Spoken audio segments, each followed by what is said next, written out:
This is Mrs. Stella Manion Pillai, the Secretary for Pumpkin House for Children Trust. And we are a registered trust with an ATT, FCRA and a legal trust running in Ahmednagar.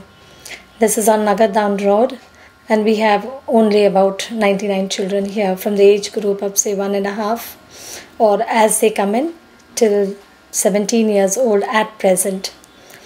Pumpkin House for Children Trust is a trust run for the little kids. This was in view of saying we wanted to help some children who are in need. The very poor ones cannot go to a quality school. So since they are not able to go to a quality school, we thought, being into an educational line, I thought I would give them a quality school free of charge for all the needy kids of the vicinity and from out of Ahmednagar. You see the name itself, it is Pumpkin House, with people asking me, what is this Pumpkin House all about? It's like all of us are big pumpkins not doing anything here. But in long time ago, say about 10 years ago, I came across a little illegitimate child from college. A youngster who had given birth to a little baby. Both the parties did not want the baby, and we landed up there to take the babe, which they did not want to keep alive. And we had to walk away to some other organization running with the little baby to place that little babe to some other organization without anybody knowing about it.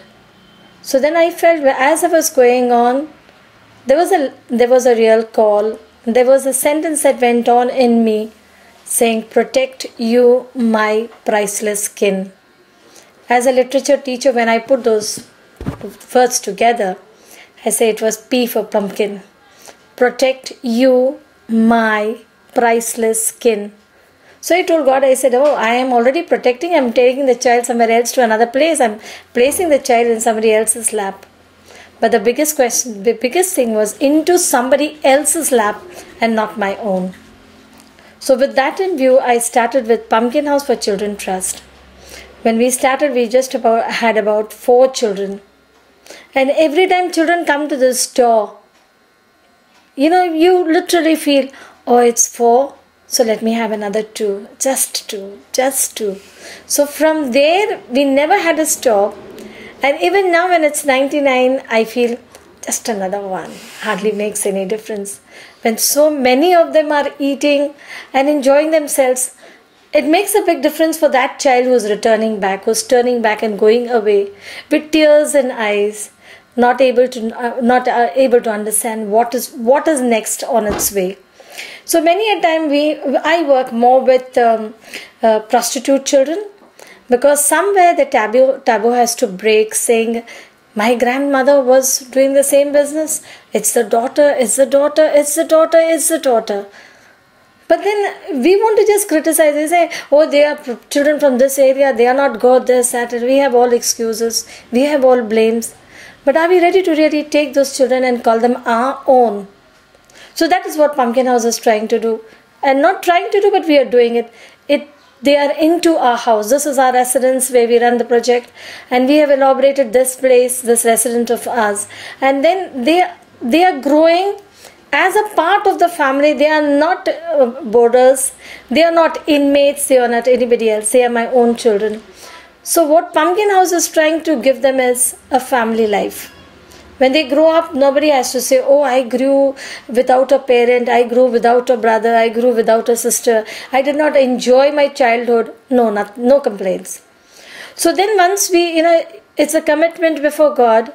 Like if you're working for a big boss, you want to do your best for your boss. So here, somehow we all feel God is our biggest boss, and we are working for that boss whom we are accountable to. So this boss has to be given the best. So children here get very good treatment, good education, good shelter, a home to live in. And then how am I able to run all this? I'm able to run with very good friends, like I would say, like friends from abroad also. Like I God sent some angels years ago, like Gina and Eileen, who came here when we hardly had anything in this place. The very beautiful thing was they accepted us when we did not have anything. So they have been with us, helping us. There are many more other friends who are helping us. And I'm grateful to these friends. It's not that I am doing it all. I cannot take the credit all alone. I have a beautiful staff, a committed staff, very good friends. Maybe they are working very hard on their grounds to give me the support that I need. And when they give me that support, we use it for their medication, for their food, for their staying here, to make their life a happy life. That is all we are trying to do, giving them an education in English to put them in par with the society outside. When they move out, they don't have to tell me, oh, I don't know English, oh, I don't know computers, oh, I don't. No, you're going to be like the other children. You're going to fly very high like the other children with nothing to stop you from proceeding for your future. And you're going to live a good life. When anything and everything goes wrong, even after they have left here, this is a mother's home where they'll come back to me even after 5 years and say, ma'am, I've got wrong. And everything is going wrong. My business is going wrong. My family has gone wrong. You come back, dear. You will be looked after even if you have a family after you. But don't go to do anything wrong in society where you will be blamed and looked down at.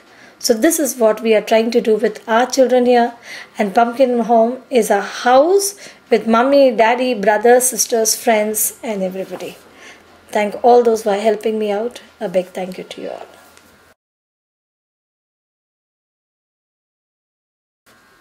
For the future, it's like saying you give birth to a child, the child is yours always, good or bad.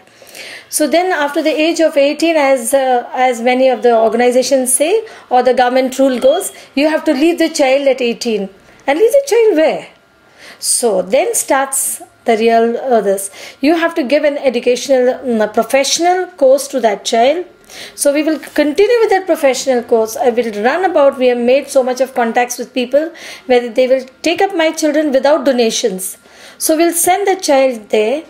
And if it is a girl, I'll always go visit her, morally support her. Whenever she tells me, okay, I found a life partner, I'll have a thorough look into the matter. I will not oppose her, but then a thorough look into the matter as a mother, and then get her happily settled in life, and there my duty is done. And these children will have to be given professional training. Only after that they will settle in a good home. Otherwise, they're going to run helter-skelter after all the labor that we have done throughout. So that is important, that their future has to be taken care of. We don't finish at the age of 18. It cannot finish there. You build a relationship to help the child throughout. So once the child is doing well after a professional, we don't mind even if the child doesn't come and thank us. That is not our this at all. We just want the child to do very well in society. So we'll end up only after the child is settled in life, chosen a partner or taken a job, whatever his wish, whatever the child feels like it, we will only stand as guardians supporting them.